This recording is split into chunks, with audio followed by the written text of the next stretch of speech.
We're having a play. We've scored these new pigment powders. We've got glow and we've got some pink in here, and Steve pulled out with a stick most minute amount, took most of it off, and that's mixed in and we've got that colour. These colour up so easy. So this is a glow pink. What we're going to do, we're going to fill the cracks here and coat the surface. So the first thing I'm going to do is draw up some epoxy in our syringe. So when you fill cracks, if you can use a syringe and a draw up needle, you'll get a lot better result. Roll him up. That's truckloads. We won't use half of that. You'll come up with epoxy hanging off the end. Once you do that, you've got to wipe all the epoxy off. And I've got a bit of acetone in this rag. Wipe it off well, because if you don't, when you put your draw up needle on, you'll shoot it across the room. But by having it dry and you put the needle on, it's going to stick there. And these aren't sharp, they're flat needles. It's what they use in the hospitals to draw up the serum before they do an injection. So they'll draw up with a draw up needle, take that off and put a sharp needle on. So we're going to fill these cracks here with this fella. And what's good about them, you can get them right down in a crack and you can fill up from the bottom. And I'll do it here. I'll just pour some epoxy in on top of this fella and you'll see how it'll, right?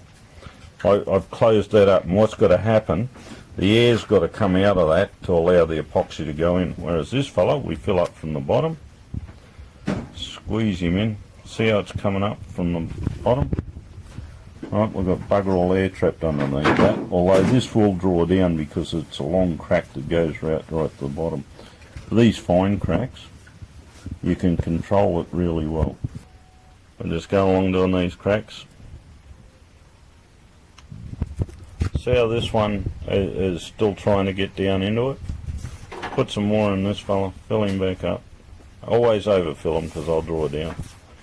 So we're just going to go along here.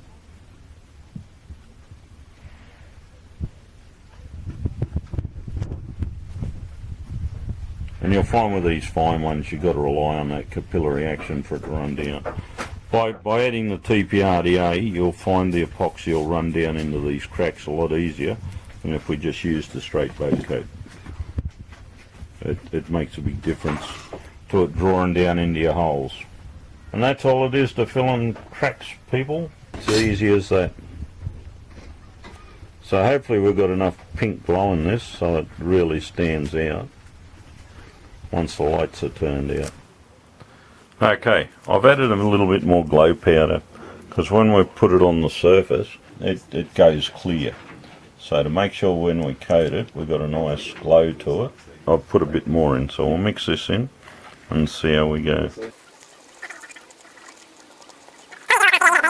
We're just filling the letters as much as anything because we've got a syringe full of epoxy resin, but also they recess a bit when they're laser cut, and the lasering tends to make them a bit porous, so the epoxy will draw down. If we just paint a coat over, that'll end up a low spot. By pre-filling them and letting the epoxy draw in, it sit a lot more level when it's finally coated over the top, and that's what we're doing this for.